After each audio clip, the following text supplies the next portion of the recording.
पूजा विधि। अपने घर में होलिका दहन के समय गाय के बड़कुली, जिन्हें बलगुरिया भी बोला जाता है, उनके पास दीपक जलाएं, फिर होली पर फूलों से पानी छिड़कें। इसके बाद बड़कुलों पर मौली और कच्चा सूत लपेटें, कुमकुम, अबीर और गुलाल चढ़ाएं, अक्षत, हार, फूल और नारियल अर्पित करें। मिठाई का नैवेद्य लगाकर थोड़ा सा जल चढ़ाएं। इसके बाद पहली फसल गेहूं की बालियां, अनाज, देसी कपूर और गाय के गोबर से बने बड़कुलों को होलिका को अर्पित कर रहे हैं।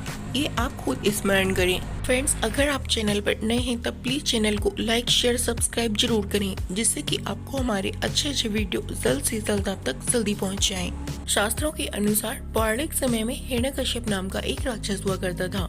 वह सारे संसार पर राज करना चाहता था, इसलिए उसने तपस्या करके ब्रह्मा जी से वरदान प्राप्त कर लिया। वरदान में ब्रह्मा जी ने उसे अमर रहने का वरदान दिया था, जिसके बाद से वह खुद को ईश्वर के समान मानने लगा और अपनी प्रजा को ईश्वर की जगह अपनी पूजा करने के लिए कहता था। उसके डर से उसकी प्रजा उसकी पूजा भी करने लगी थी। लेकिन हिरण्यकश्यप के पुत्र, जिनका नाम प्रहलाद था, वह हमेशा विष्णु जी की पूजा किया करते थे, जो कि वह एक राक्षस के पुत्र थे। हिरण्यकश्यप जी को जब इस बात का पता लगा तो वह बहुत क्रोधित हुए, क्योंकि वह भगवान विष्णु जी के घोर विरोधी थे। उन्हें पता था कि जब तक भगवान विष्णु जी की पूजा इस संसार में होती रहेगी, तब उन्हें कोई भी भगवान का दर्जा नहीं देगा। उन्होंने प्रहलाद से भगवान विष्णु जी की पूजा बंद कर अपनी पूजा करने का हुक्म दिया, लेकिन प्रहलाद ने एक नहीं सुनी और विष्णु भक्ति में और ज्यादा लीन होने लगे। इस कारण हिरण्यकश्यप बहुत ज्यादा क्रोधित हो गए।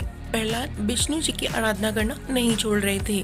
जब हिरण्यकश्यप कोई भी पैंतरा प्रहलाद पर काम नहीं किया, तो अंत में हिरण्यकश्यप ने अपनी बहन और भक्त प्रहलाद की बुआ होलिका को अपने पुत्र को मारने का आदेश दिया।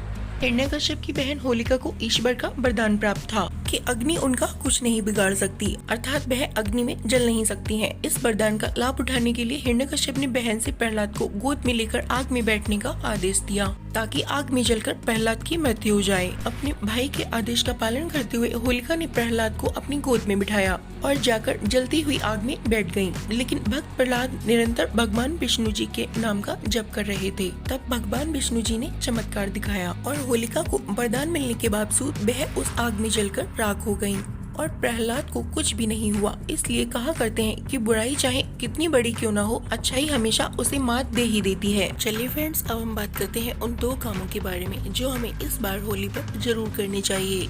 पहला काम, गाय माता के गोबर के कंडों से ही होली जलाएं, जिससे हमारा वातावरण शुद्ध रहेगा और साथ साथ गौरक्षा भी होगी। दूसरा काम, पलाश के रंगों से ही होली खेलें, क्योंकि पलाश का रंग 140 बीमारियों को दूर करता है। पानी की बचत होगी और इससे हमारा शरीर स्वस्थ रहेगा। फ्रेंड्स, एक बार कमेंट बॉक्स में हैप्पी होली जरूर लिखें। थैंक्स।